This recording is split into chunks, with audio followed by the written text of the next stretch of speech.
महत्त्वाच्या राजकीय, सामाजिक आणि सांस्कृतिक घडामोडींचं वर्तमान चित्र दाखवणाऱ्या ठाणे वर्तमानमध्ये मी नितीन बोरसे आपलं पुन्हा एकदा हार्दिक स्वागत करतो. सादर करीत आहोत आजच्या ठळक बातम्या. गुरुपौर्णिमेनिमित्त काल ठाणे शहरातील शक्तीस्थळ येथे शिवसैनिकांनी धर्मवीर आनंद दिघे यांना अभिवादन करण्यासाठी एकच गर्दी केल्याचं चित्र बघायला मिळालं. काल सकाळपासून शिवसेना उद्धव बाळासाहेब ठाकरे गटातील शिवसैनिक, त्याचप्रमाणे शिंदे गटातील शिवसैनिकांनी देखील या ठिकाणी मोठ्या प्रमाणात गर्दी केल्याचं चित्र बघायला मिळालं. सायंकाळी उपमुख्यमंत्री श्री एकनाथ शिंदे यांनी आनंद आश्रमाला भेट देत आपले गुरु हिंदू हृदय सम्राट बाळासाहेब ठाकरे आणि धर्मवीर आनंद दिघे या दोनही नेत्यांच्या प्रतिमांचं पूजन करून त्यांना नमन केलं. यावेळेस मोठ्या संख्येने शिवसैनिक उपस्थित होते. ठाणे महानगरपालिकेच्या सफाई कर्मचाऱ्यांना दरवर्षी वेगळ्या रंगाचे कपडे परिधान करण्यासाठी ठेकेदारांनी उपलब्ध करून द्यावे असे निर्देश देण्यात आले आहेत. महापालिका हद्दीत सप्टेंबरपासून कंत्राटी सफाई कंत्राटदारांच्या नवीन कंत्राट कालावधीला सुरुवात झाली आहे. स्वच्छतेचा दर्जा चांगला राहावा यासाठी संबंधित कंत्राटांमध्ये अटी शर्तीत सुधारणा करण्यात आल्या आहेत. पालिका क्षेत्रात 23 गटांच्या मार्फत सफाई करण्यात येत आहे. या नव्या नियमानुसार रोज सकाळी 6 वाजता रस्ते सफाईचे काम सुरू होऊन 8:30 वाजेपर्यंत सर्व मुख्य रस्त्यांची सफाई पूर्ण करणं अपेक्षित आहे. त्याचप्रमाणे दुपारी 4 ते रात्री 12 या वेळात दुसऱ्या टप्प्यातील सफाई केली जाणार आहे. हे बदल करताना कंत्राटी स्वरूपात काम करणाऱ्या कर्मचाऱ्यांना गणवेश वेगळा ठेवण्यात आला होता. त्यातून महापालिकेच्या कायमस्वरूपी सेवेत असलेल्या कर्मचारी आणि कंत्राटी कर्मचारी यांची ओळख पटवणं सोपं होणार आहे.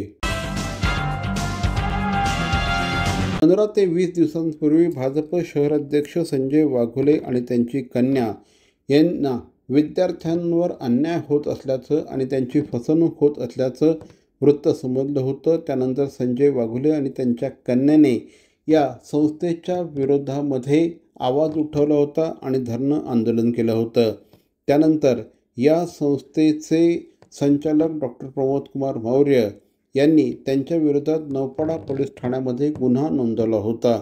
भाजपचे शहर अध्यक्ष संजय वाघोले यांच्यावर गुन्हा दाखल झाल्यानंतर काल माजी खासदार किरीट सोमय्या आणि ठाणे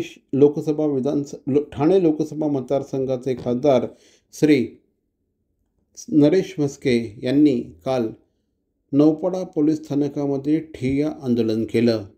यावेळेस अन्यायकारकरित्या दाखल झालेला गुन्हा मागे घेण्यात यावा अशी मागणी त्यांनी केली. किरीट सोमय्या यांनी गुरुवारी संध्याकाळी पोलीस ठाण्यात विद्यार्थी, पालक आणि कार्यकर्त्यांसह ठिय्या आंदोलन केलं. घटनास्थळी नौपाडा पोलीस ठाण्यात सहाय्यक पोलीस आयुक्त प्रिया ढाकणे ढमाळे, खासदार नरेश म्हस्के हे देखील उपस्थित झाले. नौपाडा पोलिसांनी कुठलीही शहानिशा न करता अल्पवयीन मुलींवर आणि विद्यार्थिनींवर दाखल केलेल्या गुन्ह्यांबाबत आक्षेप नोंदवत ठिय्या मांडून नौपाडा पोलीस ठाण्यात बसलेल्या भाजपचे माजी खासदार किरीट सोमय्या यांनी नौपाडा पोलीस स्टेशनच्या बाबतीत केंद्रीय आणि राज्य महिला आयोगाच्या रुपाली चाकणकर यांच्याशी मोबाईलवरून संपर्क साधला. गुन्ह्याबाबत माहिती दिली. तसंच तक्रारीची प्रत मोबाईलवर पाठवत असल्याचं सांगितलं. बराच वेळेनंतर खासदार नरेश म्हस्के हे निघून गेले. मात्र किरीट सोमय्या हे नौपाडा पोलीस ठाण्यात ठाण मांडून बसले होते.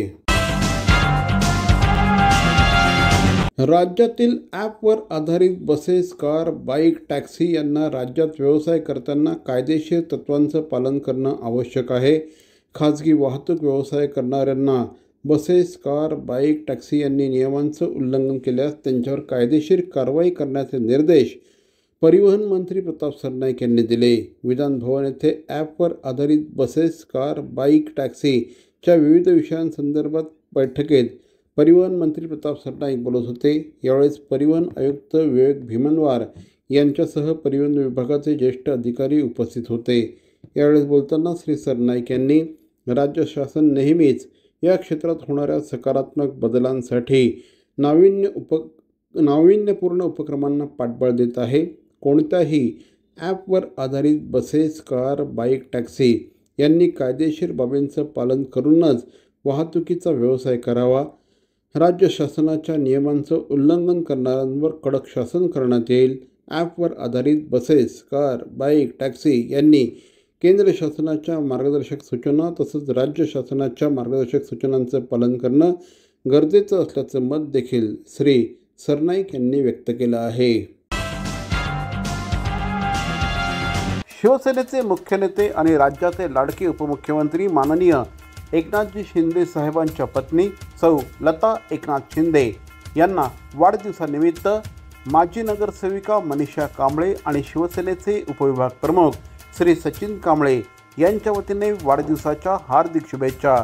असंख्य शिवसैनिकांची मायमाऊली लता एकनाथ शिंदे यांना वाढदिवसानिमित्त पुनश्च एकदा माजी नगरसेविका मनीषा कांबळे आणि शिवसेना उपविभाग प्रमुख श्री सचिन कांबळे यांच्या वतीने वाढदिवसाच्या लक्षावधी शुभेच्छा.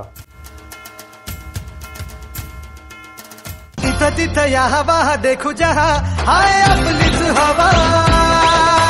तिथं तिथं या हवा देखू जहा हाय आपलीच हवा. शिवसेनेचे मुख्य नेते उपमुख्यमंत्री एकनाथजी शिंदे साहेबांचे विश्वासू सहकारी शिवसेना सचिव श्री राम रेपाळे साहेबांना वाढदिवसाच्या हार्दिक शुभेच्छा. शुभेच्छुक शिवसेना वागळे विभाग प्रमुख आणि ज्येष्ठ माजी नगरसेवक श्री एकनाथ भोईर आणि ठाणे महानगरपालिकेच्या परिवहन सेवा समितीचे माजी सभापती श्री दशरथ यादव आणि तमाम शिवसैनिक. पुनश्च एकदा सन्माननीय श्री राम रेपाळे साहेबांना वाढदिवसाच्या श्री दशरथ यादव यांच्या वतीने हार्दिक हार्दिक शुभेच्छा. ठाणे महानगरपालिकेचे मालमत्ता कर म्हणजेच प्रॉपर्टी टॅक्स भरण्याचे आवाहन. सन 2022-23 या आर्थिक वर्षाचे मालमत्ता कराचे म्हणजेच प्रॉपर्टी टॅक्सचे बिल ठाणेकर करदात्यांना महापालिकेमार्फत आर्थिक वर्षाच्या सुरुवातीस म्हणजेच माहे एप्रिल 2022 मध्ये देण्यात आलेले आहे. तथापि अद्यापही काही करदात्यांनी मालमत्ता कर महापालिकेकडे जमा केलेला नाही. सध्या आर्थिक वर्षाचा अंतिम टप्पा सुरू झाला आहे. मालमत्ता कर वसुलीसाठी महापालिकेतर्फे कडक कारवाई हाती घेण्यात आली आहे. या अंतर्गत जंगम मालमत्ता, टीव्ही, फ्रीज, वाहन व इतर जप्त करणे तसेच स्थावर मालमत्ता वॉरंट बजावून जप्त करण्यात येत असून मालमत्तेचा जाहीर विक्रीद्वारे लिलाव करून कराची रक्कम वसूल करण्यात येत आहे. मालमत्तेस पाणी पुरवठा करण्यात येणारे नळ संयोजन खंडित करण्यात येत आहेत. त्याचप्रमाणे थकीत मालमत्ता करावर 2% व्याज आकारले जात असल्याने भरावयाची रक्कम वाढत आहे. आपला मालमत्ता कर propertytax.thanecity.gov.in या लिंकद्वारे तसंच गुगल पे, फोन पे, पेटीएम याद्वारे ऑनलाईन पद्धतीने करण्याची सुविधा उपलब्ध करून दिली आहे. शनिवार, रविवार व सार्वजनिक सुट्टीच्या दिवशी नागरिकांना मालमत्ता कर भरणे सोयीचे व्हावे याकरता महापालिकेचे मालमत्ता कर संलग्न कार्यालय या दिवशी कार्यान्वित ठेवण्यात आलेले आहे. तरी मालमत्ता कर वसुलीची अप्रिय कारवाई टाळण्याच्या दृष्टिकोनातून मालमत्ता कर भरून महापालिकेस सहकार्य करावे. धन्यवाद. शिवसेनेचे मुख्य नेते महाराष्ट्राचे लाडके उपमुख्यमंत्री एकनाथ शिंदे साहेबांच्या पत्नी लता एकनाथजी शिंदे यांना वाढदिवसानिमित्त माजी नगरसेवक श्री एकनाथ भोईर, माजी नगरसेविका एकता भोईर आणि शिवसेनेचे युवा नेते श्री यज्ञेश भोईर यांच्या वतीने वाढदिवसाच्या हार्दिक हार्दिक शुभेच्छा. तमाम शिवसैनिकांची मायमाऊली, तमाम शिवसैनिकांचं आशास्थान लता एकनाथजी शिंदे यांना वाढदिवसानिमित्त श्री एकनाथ भोईर, माजी नगरसेविका एकता भोईर आणि युवा नेते यज्ञेश भोईर यांच्या वतीने वाढदिवसाच्या हार्दिक शुभेच्छा. CP Goenka International School, nurturing talent at young age for scholastics, sports and performing arts in global perspective. Proud to have world toppers and country toppers in 10th standard Cambridge examinations. Ranked the best emerging school by the Times of India for personality over percentage, CP Goenka is the intelligent choice.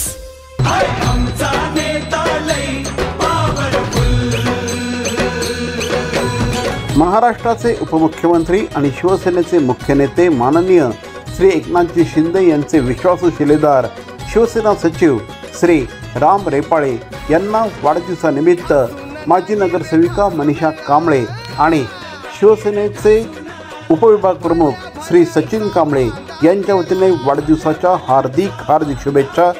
Rambhau आप आगे बढ़ो, हम आपके साथ है। पुनश्च एकदा शिवसेना सचिव श्री रामभाऊ रेपाळे यांना वाढदिवसानिमित्त मनीषा कांबळे आणि उपविभाग प्रमुख सचिन कांबळे यांच्या वतीने वाढदिवसाच्या हार्दिक शुभेच्छा।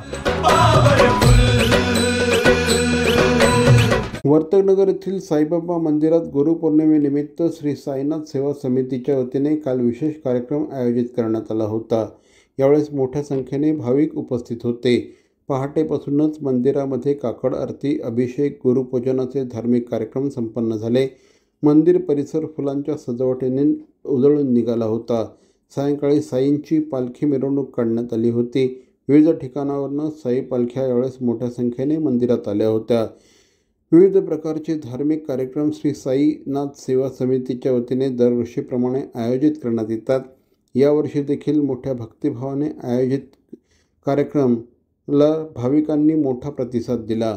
आमदार श्री संजय केळकर यांच्यासह अनेक मान्यवरांनी काल साईबाबा मंदिरामध्ये भेट देऊन दर्शन घेतलं। मंगेश देसाई, ज्येष्ठ पत्रकार अप्पा भानुशाली यांच्यासह अनेक मान्यवर यावेळेस उपस्थित होते। आज साईबाबा मंदिर वर्तकनगर हे एक प्रकारे प्रतिशिर्डी आहे।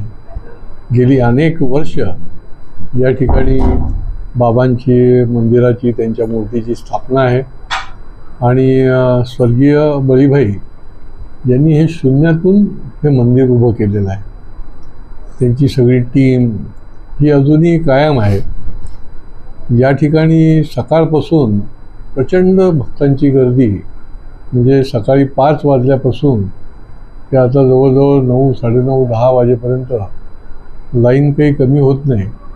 खरं म्हणजे या भक्तीतूनच एक प्रकारची शक्ती मिळत असते, प्रेरणा मिळत असते आणि त्याच्यामुळे निरनिराळ्या ठिकाणाहून भक्तिभावाने या ठिकाणी भक्तगण येत असतात। नागरिक मोठ्या संख्येने लहानापासून थोरापर्यंत अत्यंत त्यांना ओढ लागलेली असते आणि त्याच्यामुळे आणि बाबांचाही त्या ठिकाणी त्यांना आशीर्वाद असतो। वातावरणही एक प्रसन्न अशा प्रकारचं या ठिकाणी आपल्याला बघायला मिळतं। नमस्कार। आज सगळ्यांना गुरुपौर्णिमेच्या मनापासून हार्दिक शुभेच्छा। 38वं वर्ष आहे या साईबाबा संस्थानाचं। मी दरवर्षी दर्शनाला येत असतो, पण गुरुपौर्णिमेच्या निमित्ताने यावर्षी येणं झालं। साईबाबा, दत्त महाराज, स्वामी समर्थ हे सगळेच गुरुस्थानी असतात। प्रत्येकजण आपापल्या इमोशन्सने प्रत्येक ठिकाणी जात असतो, पण तरीसुद्धा मला असं वाटतं की गुरु हा आयुष्यात सगळ्यात महत्त्वाचा आहे। जर गुरु आयुष्यात मिळाला तर आपली दिशा ही व्यवस्थित आपल्याला लागते। पुन्हा एकदा सगळ्यांना गुरुपौर्णिमेच्या हार्दिक शुभेच्छा। जय हिंद, जय महाराष्ट्र।